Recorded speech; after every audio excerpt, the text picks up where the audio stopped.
Hello, screenwriters, and welcome to Writing for Screens. Today's episode, I Have Thoughts, Missing Lynch.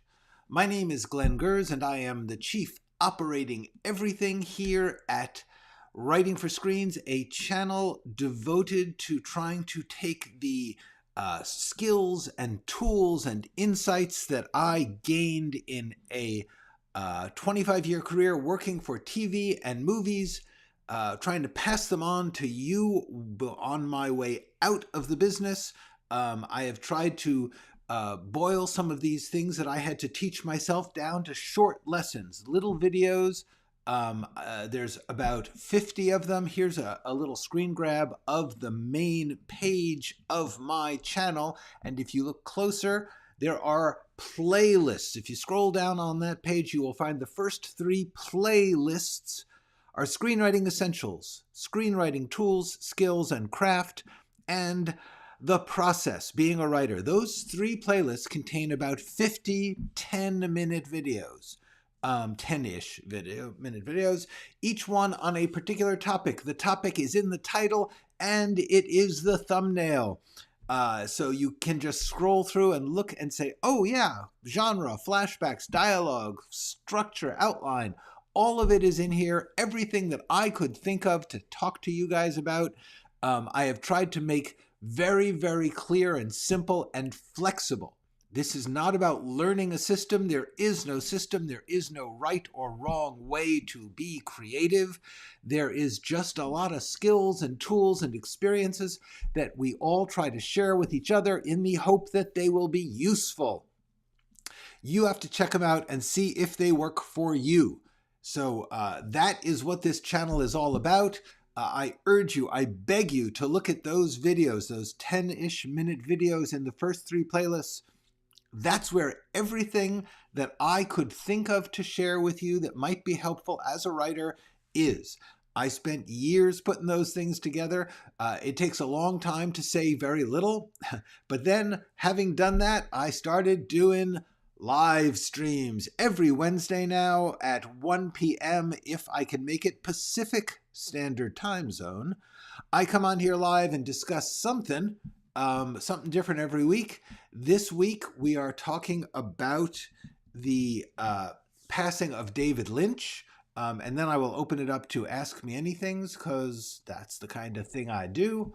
Hold on a second. Just let me quit my email and get notifications.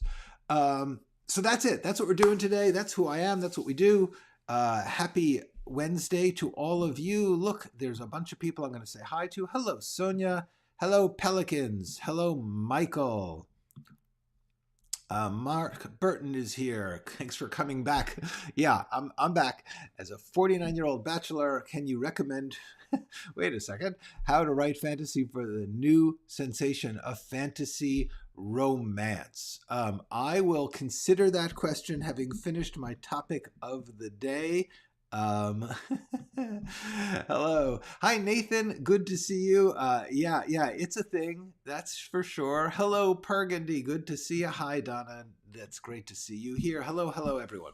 Okay, let's just get to it. Let me talk a little bit about David Lynch. David Lynch passed away this week. He was a remarkable figure in the culture and a truly great filmmaker. But I have to confess, for the first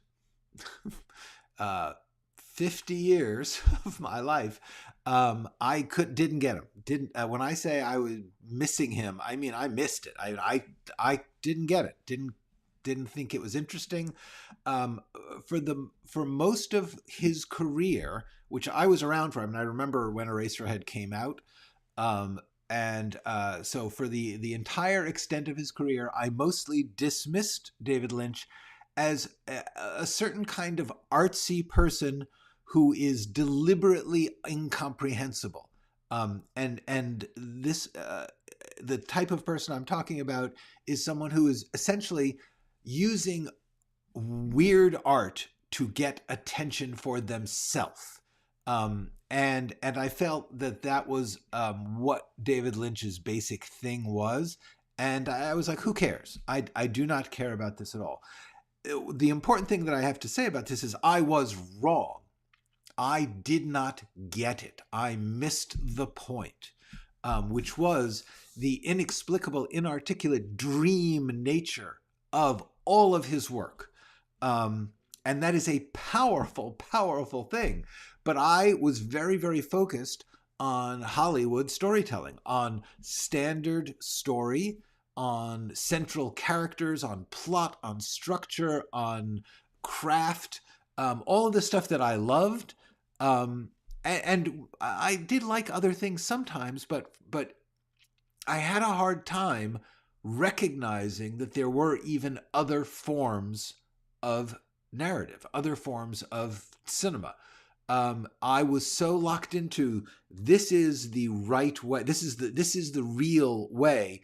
Everything else is a failure to accomplish that. So instead of thinking of things as an alternative path, a different way to look at the whole business, I was like, well, that's just a messed up attempt to either get attention by being different or just failing to do the basic job. That was my take on a lot of art films. And so I missed the point. Lately, I've grown older. I don't know why it took me so long. I can be very slow to get things. By the way, is my sound really low? It's looking very low on my... I'm going to just play with it. No, the mic is... Let's see how that is. All right. So the point here is, I think what I'm trying to get to is beware of being so locked into your goals or system or worldview that you don't understand. You literally can't understand people who have a different way of working or seeing. And that's really the message, because I don't like to do any of these videos without having some useful piece that you can take with you. Because what I understood after a while about Lynch was that it was literally an entirely different definition of filmmaking, of the medium. It was not plotted, and it requires interpretation. In other words, the goal of a good Hollywood film was to make sure that by the end of the film, you knew what you were supposed to think. And that may be an ambivalent or complex thought, but you weren't like going to come at it and say, I don't know what just happened. Or different people would just argue about it, seeing completely different things. And for a long time, that was simply the definition for me of art. And the question that I think is brought up here is it not maybe better to be locked into your vision, to believe in what you believe in, and devote yourself to that?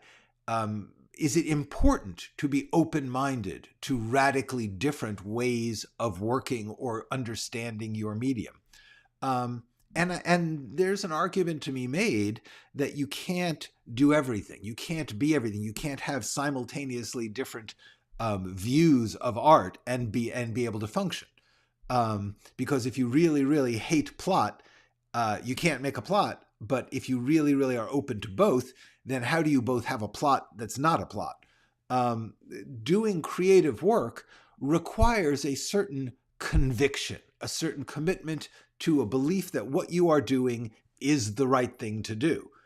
You can't really do it if you don't believe that there's some reason that this thing is going to work. And you can't do that if you're also trying to do radically different things at the same time.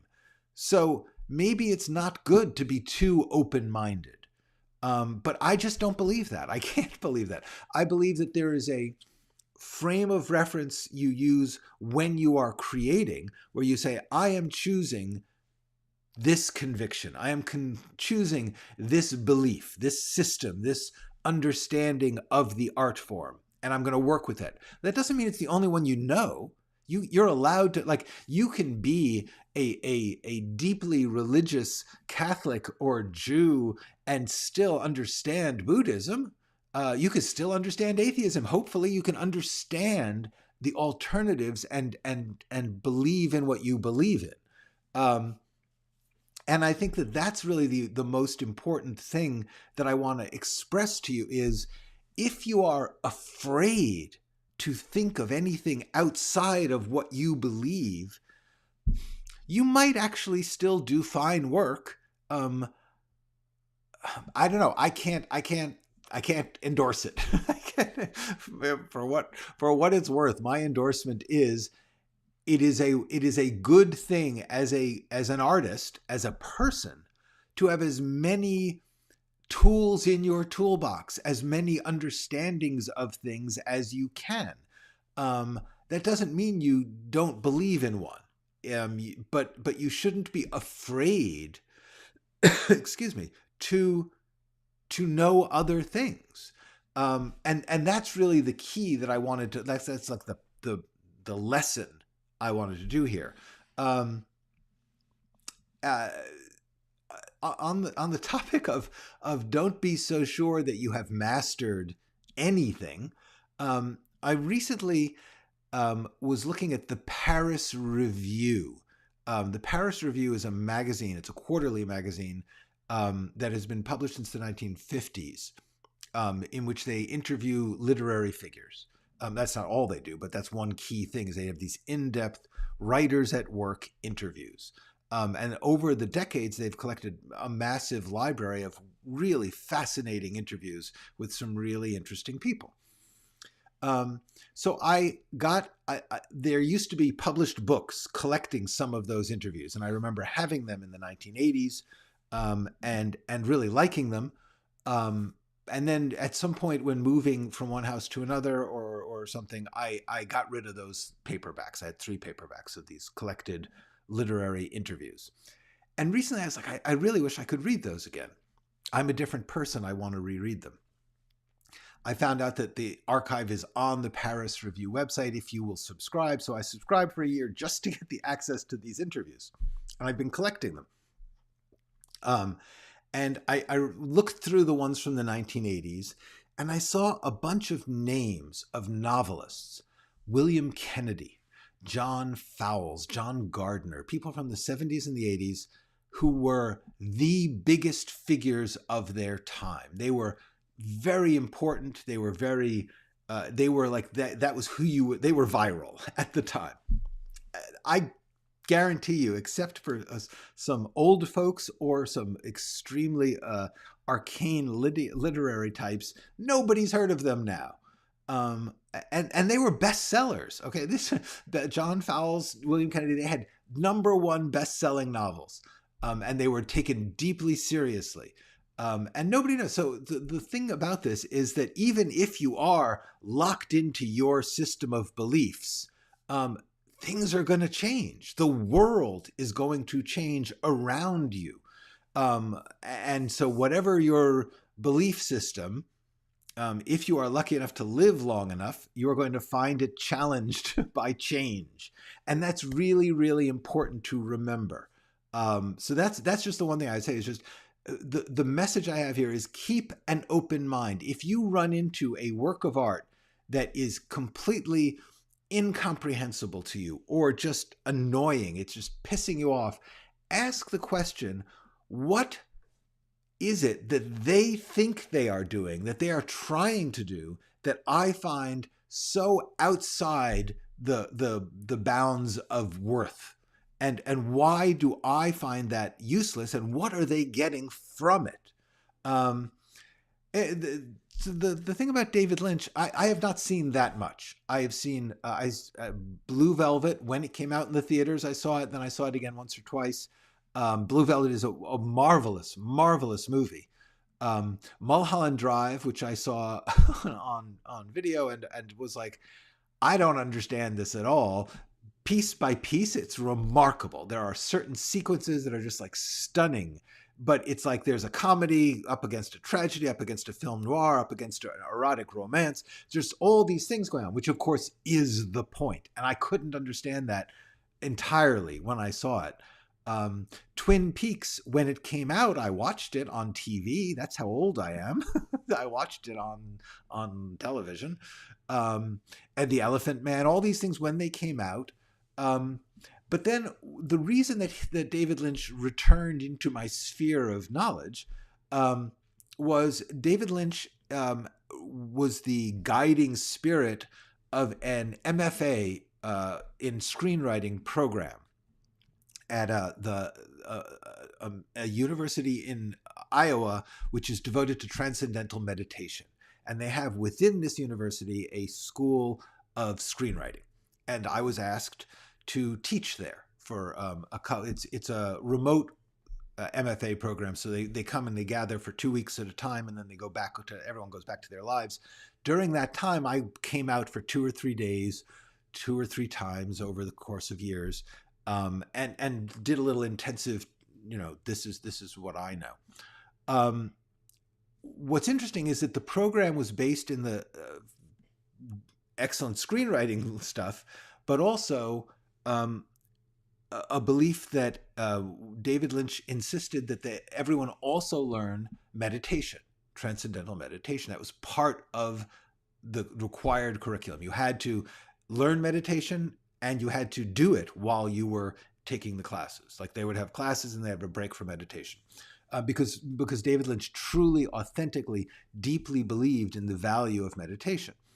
And when I went there, we talked about, because I don't do meditation, we talked about the idea that in order to open up your creativity, in order to be able to most relaxedly and creatively and intensely connect to your creative self, you should meditate.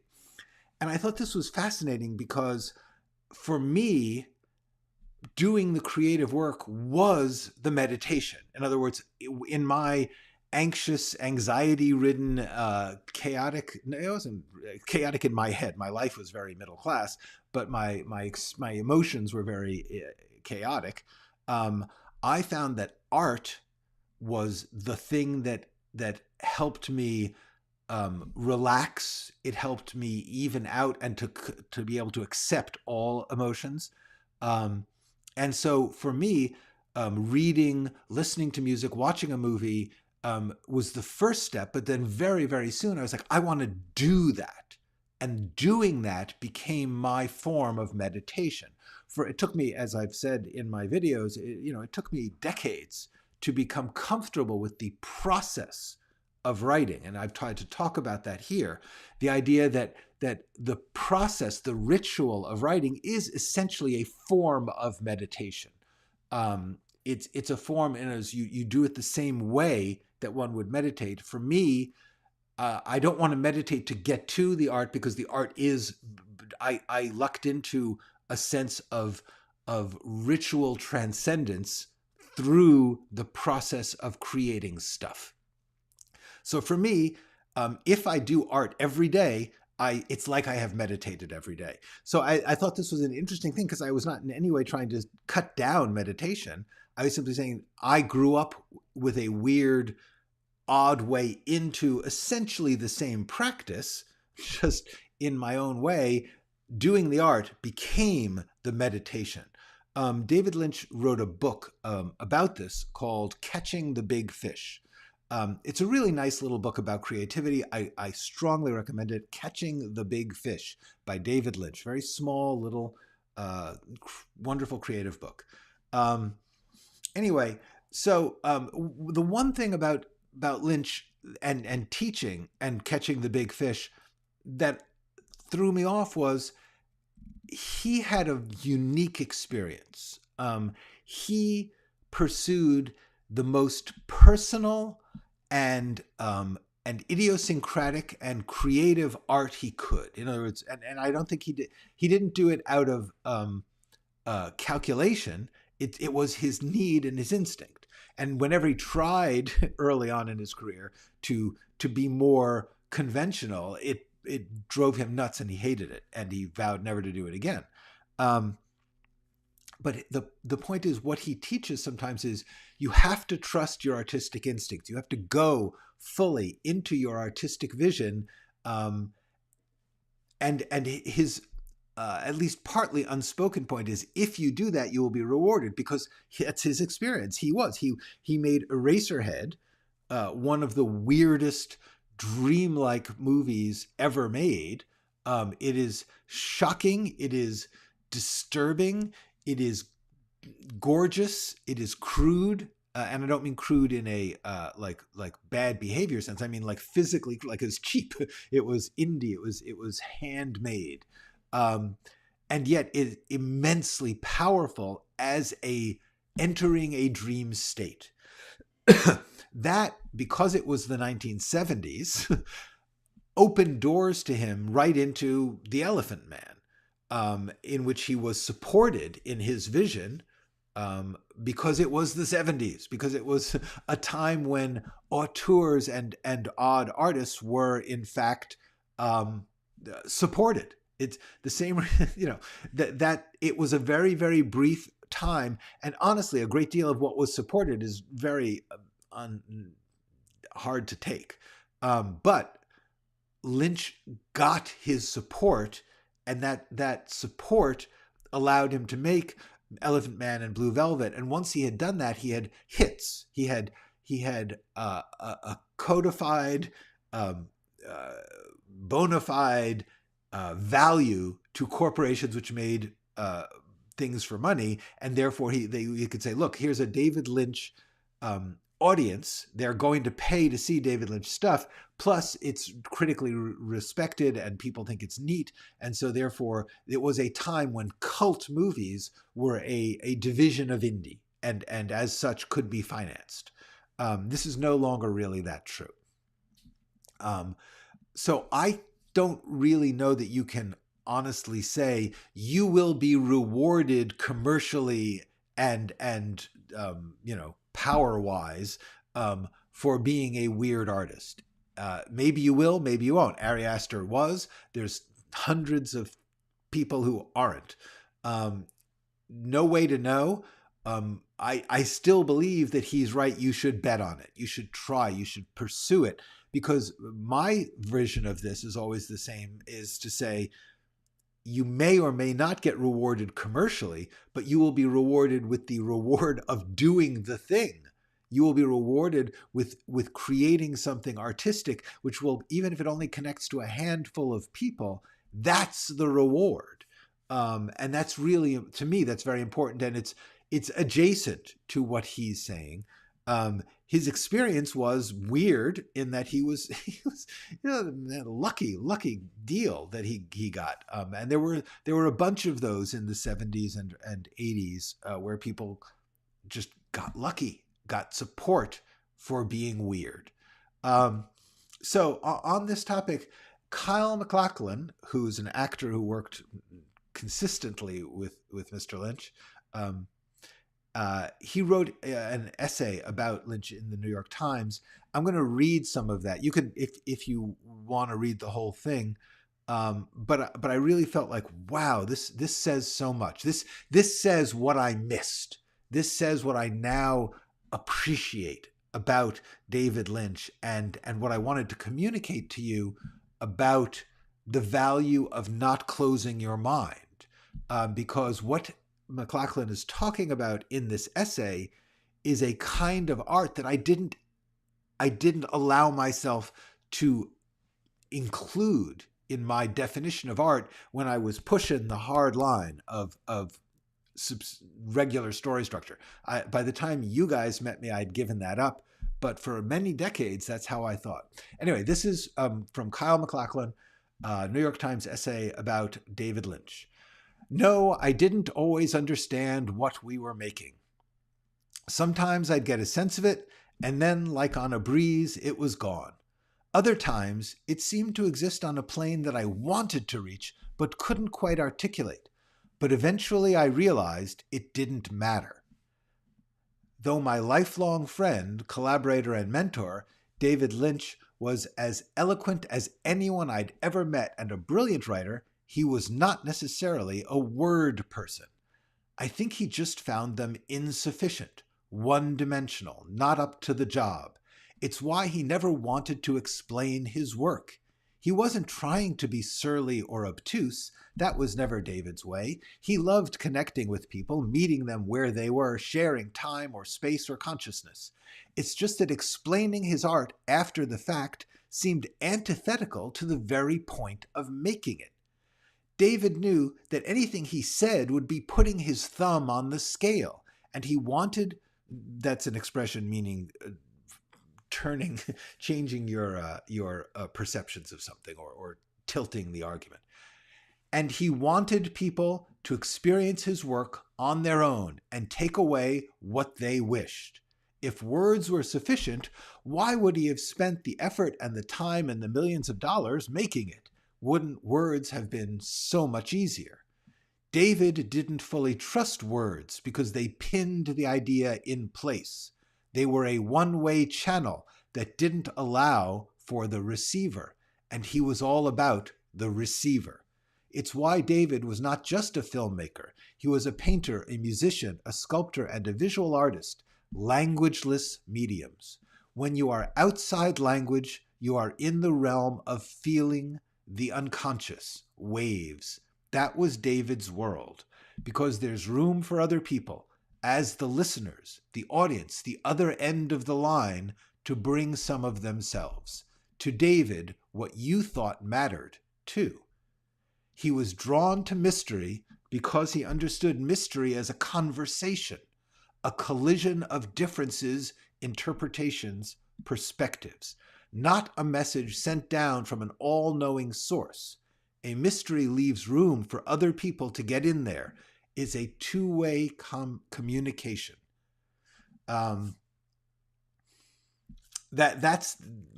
a wonderful essay that's much larger than that. I just wanted to talk. Those words mean a lot to me because sometimes even if you are working within a formula, you understand the mysteriousness, the larger than the form power of art, but you go through that, and that's I think what I was trying to do. Later, I began to learn that you could do other things, and that idea of presenting something with the intention of not explaining it, with the intention of allowing people to say, "This is what I feel it is." That's pretty wild. That's pretty cool, and I really like that. Interestingly, there's also apparently a book coming out about Terrence Malick, who also had a very similar approach to the art. And I'm very curious to read that. Anyway, these are some of my thoughts about David Lynch. I just wanted to pass them on because I would like it if you did not spend decades refusing to see the other possibilities, even if you choose not to do them. Hopefully they will influence, enlighten, and make richer your chosen style. That is the key. I'm going to quickly do some comments because we've got a bunch of comments here, and then I will talk about two other quick things, and then we'll do questions. Okay. So, hello, Doreen. Hello, Thumper. Hello, yes. Okay. Burgundy is talking about the parallels with my novel, and this sense of trying to not learning not to be boxed into a specific style. And yes, Burgundy, absolutely true. I would never have even thought of writing the book I'm writing if I had not gone through the decades of change and the widening of my mind that I have. Thank you. Greetings, Lake Filter. How are you? Michael, talking about David Lynch. He was the closest thing to the French New Wave. Yes, absolutely. A true auteur. It's absolutely true and thus cool. D-G says, yes, languageless mediums, indeed. And that's where cinema, film, screen stuff is so fascinating, because it's using language, it's using color, it's using composition, it's using acting, it's using words, it's using all of them. And the combination of them is what is unique about screen art. So yeah. Um, DG says, thanks for talking about Lynch. I've been rewatching his YouTube weather reports. Yes, for those of you who don't know about David Lynch, he lived here in Los Angeles, where I live, and our public radio station, KCRW, which is marvelous. You should check it out online. You can get it all over the world. KCRW. They have a lot of cool music and a lot of fascinating shows. But David Lynch, for years, would at a certain time of the morning call into the morning music show. Actually, he did video and do a weather report. It was literally a minute or two. He would tell us he would look out his window and he would tell us the temperature, and sometimes he would then introduce a song. He would say, "This makes me think of this song," but a lot of times he would just talk about the weather.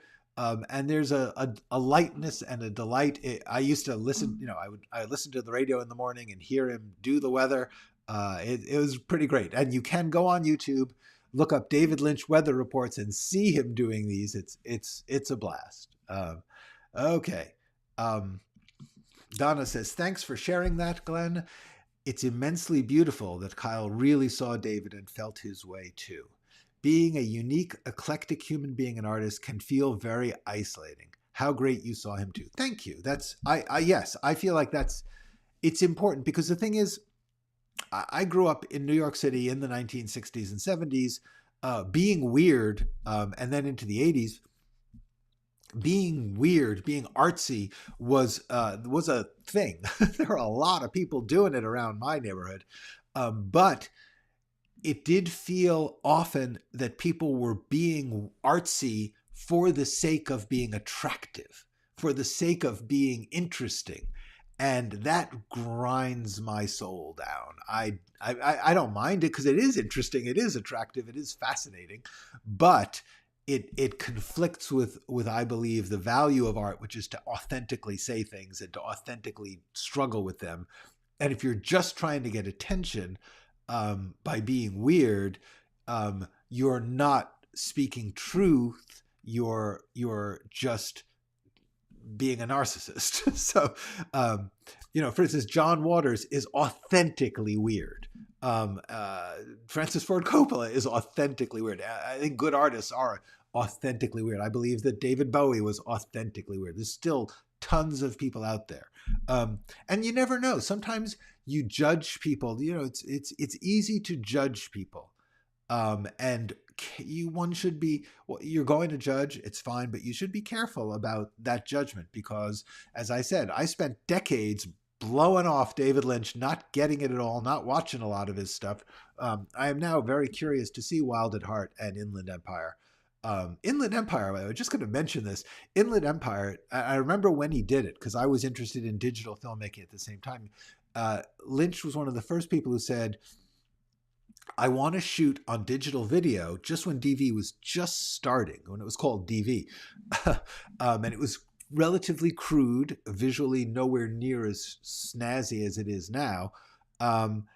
And what he said was, I want to not have to worry about printing takes and film running out and all the pressure that is put on film production because of the finance of the mechanics of film. And he said, if you have a video camera, it's light, you can just carry it around, you can shoot a little bit and then go away and then come back and shoot some more. It's a whole different way of working. And Lynch said that's so liberating. It allows for a whole different way of being artistic, which is really important, just to recognize how much of the prescriptions, the formula of Hollywood film is created by the mechanics of film and the mechanics of the corporations needing to economically create, distribute, and sell tickets. And therefore, something that gets in the way, for instance, movies over 2 hours for a long time, um, were out of the question because they wanted to turn over the seats and sell more tickets. The number of people in a movie or the number of days you shoot changes radically the cost, and so therefore there were extreme pressures put on the art because of the form. And Lynch said, I don't want to, I want to work free of that. I want to be able to say, you know what, I'm going to edit what I've got or shoot some and then go and think about it. And then on another day, like 3 weeks later, I'll come back and I'll do some more.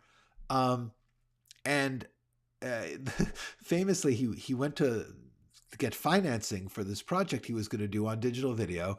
And he went to the French Canal Plus and said, here's all I know. I'm doing it on digital video, and I don't know what I'm doing. And I got to say, I love that. I'm doing it on digital video, and I don't know what I'm doing. That was the plan for Inland Empire, and I have not seen it, but damn, I love that that he did that. Good morning, Hasko.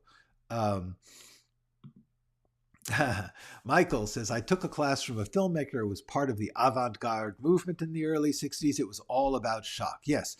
And authentically, let's not forget, there are times when shock is the artistic vision. In other words, it's not just about shock for the purpose of attention. It was the purpose of shock in order to break down a overly codified society. That's a legitimate use of shock. There's nothing wrong with that. If you're saying people are being exploited or ignored and I need to shock the system, cool, that's legit shock. I'm not against shock. I'm against shock as a way of saying, I want you to pay attention to me so that I can get money and fame. That's where you get into it. Have I seen Straight Story? No, I have not. And I'm very curious. Like I said, there's a lot of stuff where I didn't see it. I missed it. So I'm looking forward to catching up. Okay, so we're talking about my book. Your novel seems to be touching on all of these topics. It can take people a while to find their own way, so they borrow and imitate until they find themselves. Absolutely. Also, there is nothing wrong with going with a formula or working within a tradition or an art form and medium that has established styles and rules. Absolutely fine if you believe it, if you feel it. But what I found is that if you listen to musicians, for instance, if you listen to musicians, many musicians, you'll get somebody who's like just a blues artist. They just play blues, very, very straight, simple blues. But they will say that they often listen to classical or something entirely, or they'll listen to pop. Almost always you will find that artists are interested in the whole form, even if they only do theirs. And I think that that's a sign of talent, if you ask me, is an interest in how others are doing the thing, even if you're not going to do the way they do it. So while we're talking about this concept of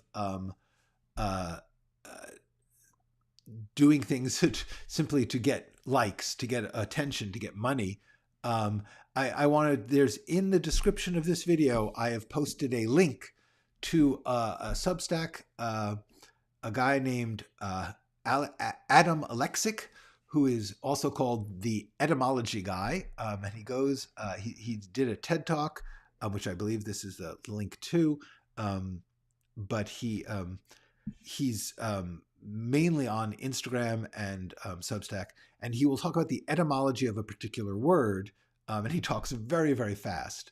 But he, in this little essay, was talking about content, the word content, and the fact that he had gone to a content creators retreat of some kind.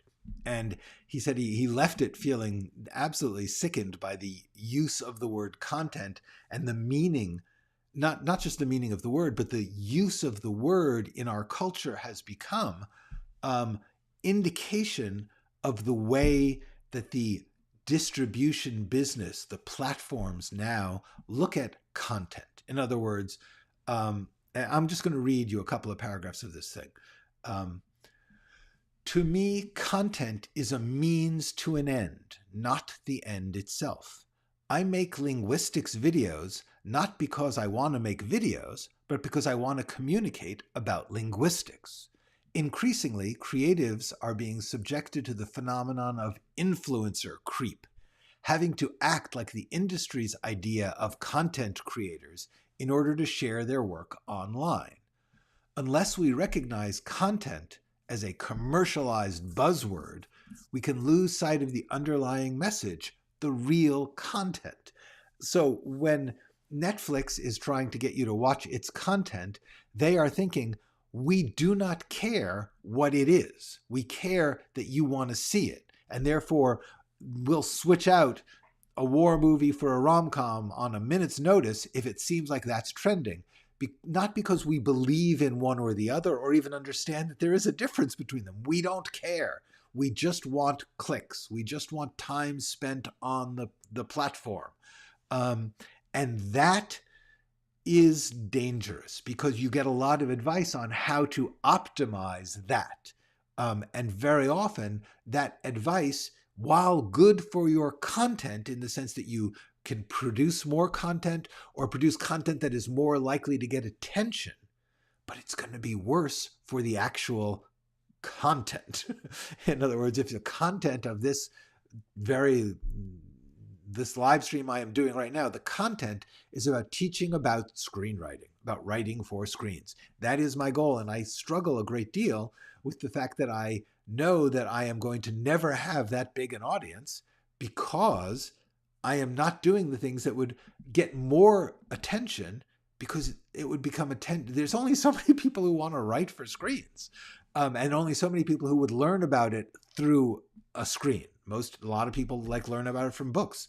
So therefore, I'm just not going to get that many clicks. I'm not going to get that many views because if I were to add makeup tutorials, as much as I would be great at that, it's going to hurt anyone who's coming to look for writing for screens because they're going to have to wade through all the stuff I'm trying to do to get attention and be the buzzwords. This is really important because it is very difficult to fight the culture when the culture is pushing you to identify your work as a unit of unit for sale, a unit for measurement, instead of understanding the content of the content.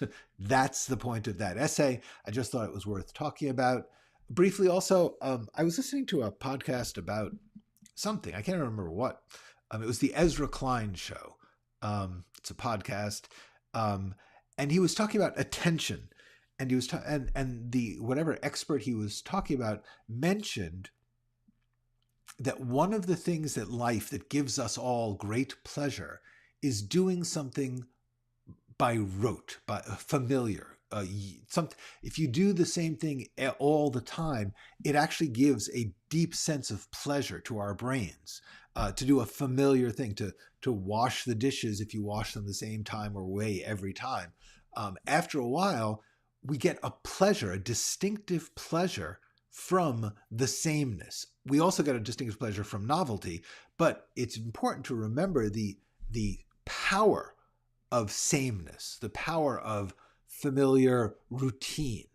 And I wanted to point this out because it's a weird thing to remember that in order to really, really enjoy doing creative work, you probably should make it routine, which seems like the antithesis of creative, because creative should be emotional and intense and unique and never the same. But in fact, in order to get the stuff inside your creativity to be those things, you probably want your actual working experience to be somewhat routine.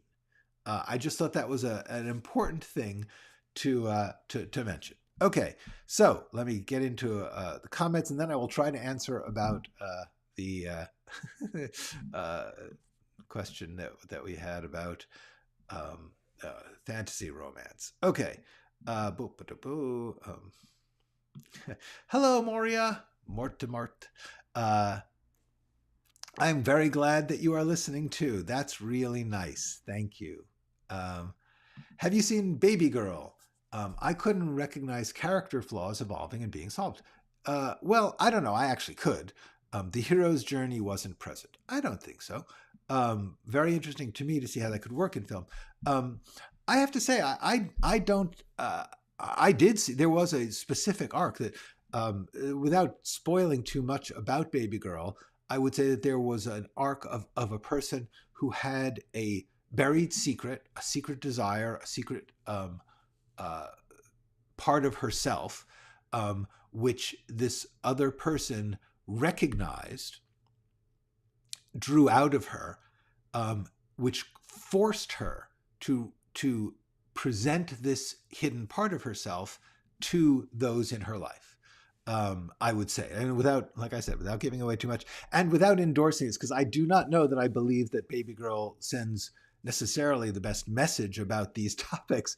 I'm not even sure I agree with how it worked out or what was happening, but I do believe there was a very strong message being sent, which I'm not going to say they shouldn't have said.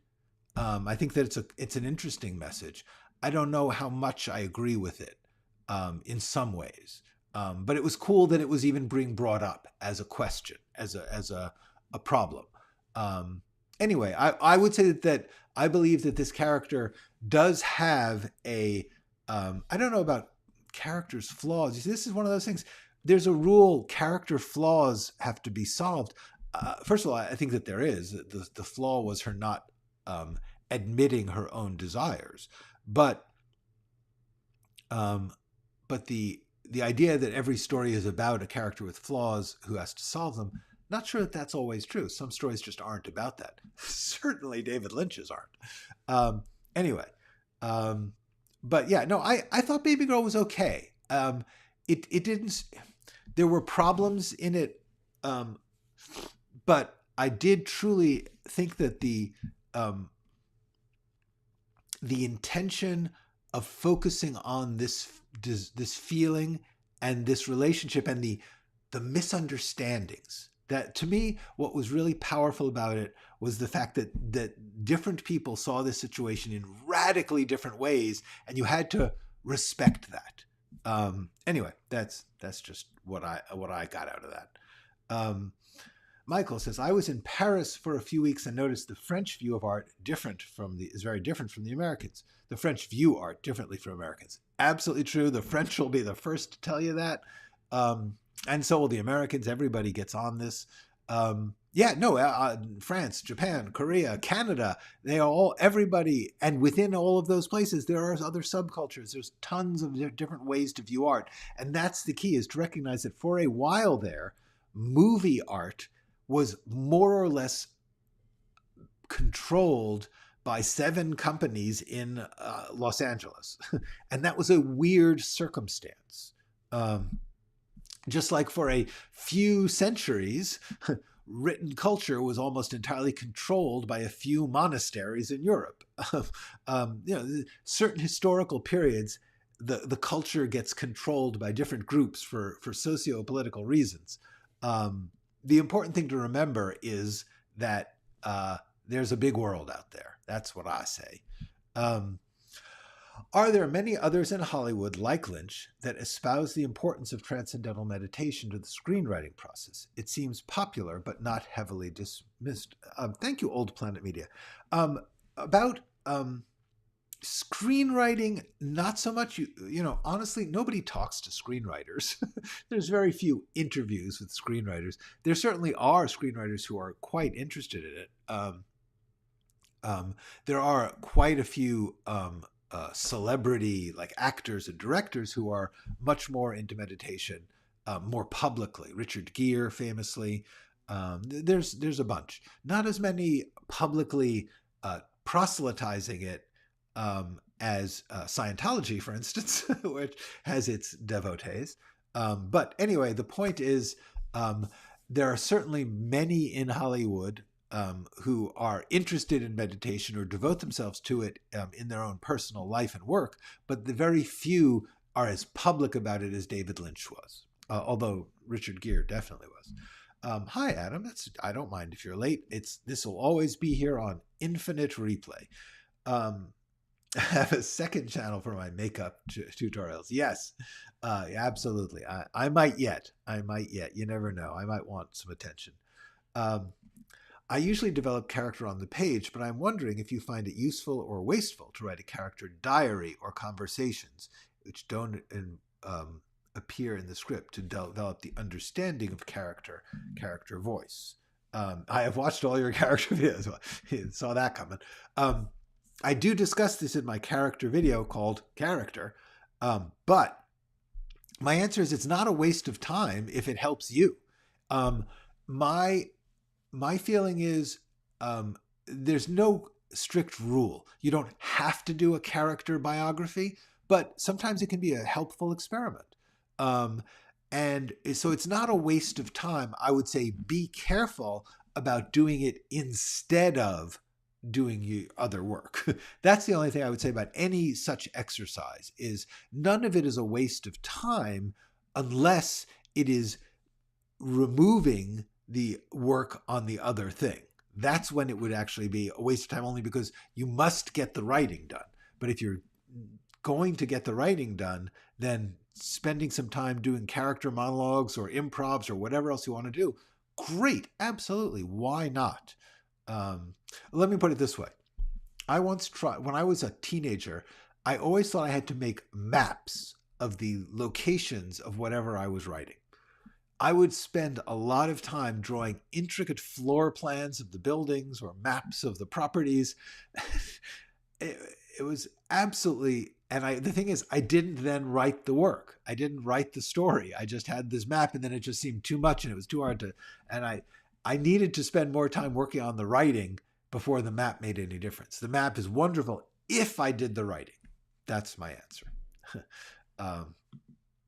Is that why writers, jazz musicians, and artists left this country? Certainly in the 1920s, different periods, writers have left the country for different reasons.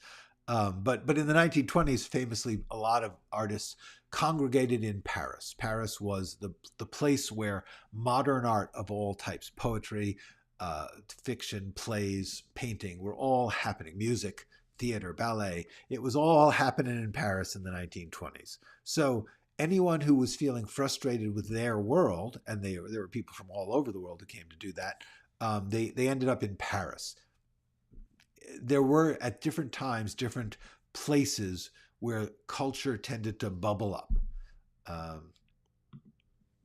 You should interview screenwriters. Yeah, if I wanted to explore my content more, I would. I don't want to do that. I thought about it. I see a lot of other people doing it. Yeah, no, it would be interesting. I sort of want this channel to just be focused, just to be this one thing where you go to it for one thing. You don't live out of here. I'm not a lifestyle brand. I'm not. In my ideal world, you come here to learn something and then you leave and you go do your thing. You go write something. You don't have to leave yet. I'm just, that's the reason I say that, is because the whole point of doing these videos is to give you some useful tidbits to take with you to go do other things, not to spend all your time listening to me, which is why these live streams have an awkward feeling for me, because they feel too long. But anyway, the point is, but as I said earlier in the hour, it takes a long time to make something short. To make a short, concise video takes me a year. To do one of these live streams takes me an hour, because I don't really prepare them very well. I just come out, talk for an hour. And I have heard from some people that that's a more useful form of communication, and I'm happy to do it. It's really fun to do it. Okay. So Adam might do, as an experiment, do the character biography. Absolutely. I always do a little bit of it, whether consciously or not. Like I said, the only important thing to remember is if you're doing it instead of writing, then it's not good. Consistently working on the craft really does work for me. Sure, I would incorporate many different writing styles in a single work, but I still have to put it in my several hundred words into it every day. That's great. Okay. Donna says, wow, Lynch, symbolic artistry, transcendental meditation, etymology, film history, mindset, philosophy, art theater, screenwriting. What a live. Yeah. Yeah. That's what happens. That's what happens when you don't plan. Okay, Haskell. Well, before I get, let me just let's close off the questions because I do want to get to the opening question. Early on, Mark Burton said, "Can you recommend how to write for the new sensation of fantasy romance?" I'm gonna scroll back up to get to that. Mark is saying that there is currently in publishing one of the hot genres is fantasy romance, romantacy, as it is often syllogized. Anyway, the answer would be, first of all, I personally have never read any fantasy romance. I don't know, but I would guess that the first thing you want to do, first of all, you have to say, why are you trying to write it? Because if you're just writing about it because you read about it in the beginning, yeah, it's like if you hear that the latest trend is X, Y, Z. I don't want to say X because I'm trying not to promote platforms I don't much like. If you hear that a thing is trending, is what the publishers want, what the studios want, what the networks want, it is no longer a valid plan to learn that thing and do it because those things change too fast. In the past, when those trends were several years long, like the disaster movie trend went on 5 to 10 years. So if you wanted to get in on that grinding machinery, you could learn how to do it, practice it, create several pieces of work in that genre if you believed in it, if you wanted to do it.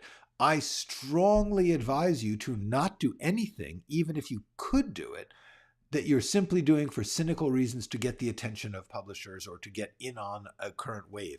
It makes for crappy art. However, if you feel a resonance, if you feel like you have something to do with it that's yours and fun and you believe in it and you like it, sure, do that. And then I would say the answer is A, read all the articles you can about it, and B, read as much of it as you can. Read the stuff that's doing well and pursue those creative people in that field who you feel an attachment to their work and excitement from.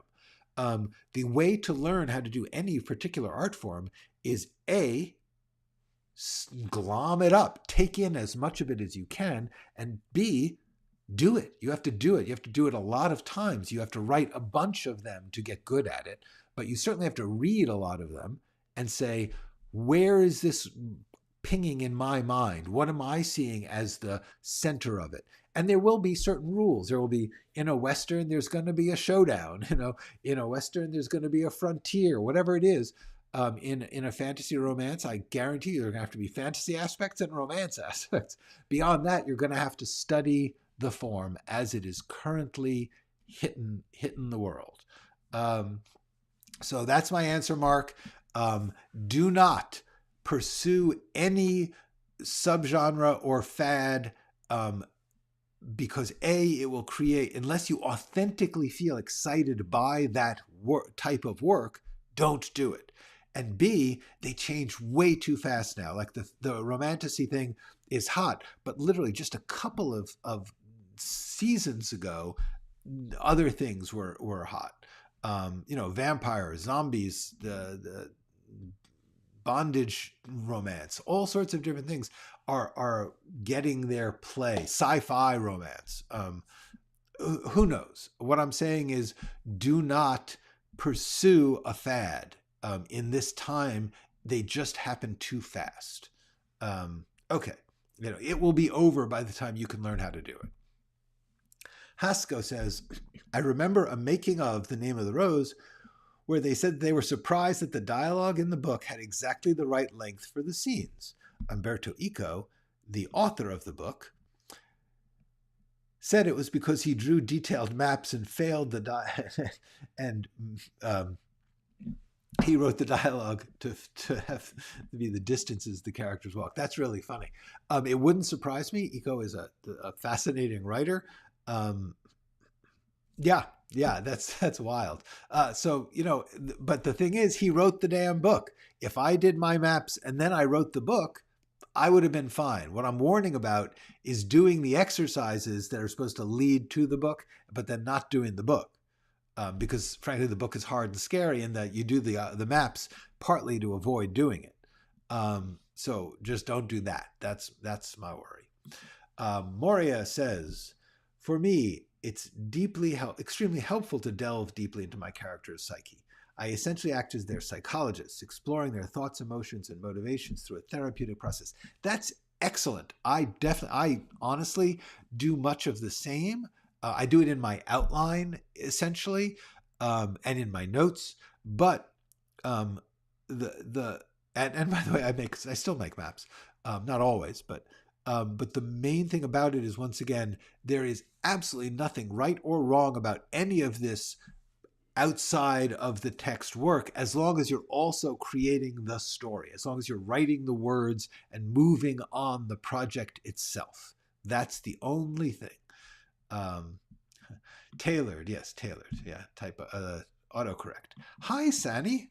Nice to see you. Thank you for being here. Okay, we're going to be closing out soon. But Moria is saying, it helps me gain a profound understanding of their inner workings. While everyone's approach may differ, this method has been invaluable for me in defining and maintaining a consistent character value. Absolutely. I think many people do it unconsciously. In other words, I simply work through my character's actions, and every time they're doing something, I have to ask myself, why are they doing it? And there will always be an immediate motivation and an immediate need or problem that they're dealing with. But then there will be a larger behind the scenes. In method acting, this is called the objective and the super objective. And the super objective is to find love, to repair the loss of the father, whatever it is. There's going to be some bigger personal, psychological, emotional thing driving the need to break into the museum. So that's what I'm saying, is that there's going to be layers of that. And I personally also can't write unless I have asked myself, what is that? But I don't do it in a form of a full written document. I just sort of work out my notes, and I have I eventually have that written down somewhere in some form. But the only thing is, for me, if I get into making maps or making psychological analysis, I will just start to learn. I will start to worry too much about the craft of that. I will start to work on the form of that and the words of it, and I'll spend too much time doing it. So I do it. I just don't do it in a formal, finished project. That's me. But that's me.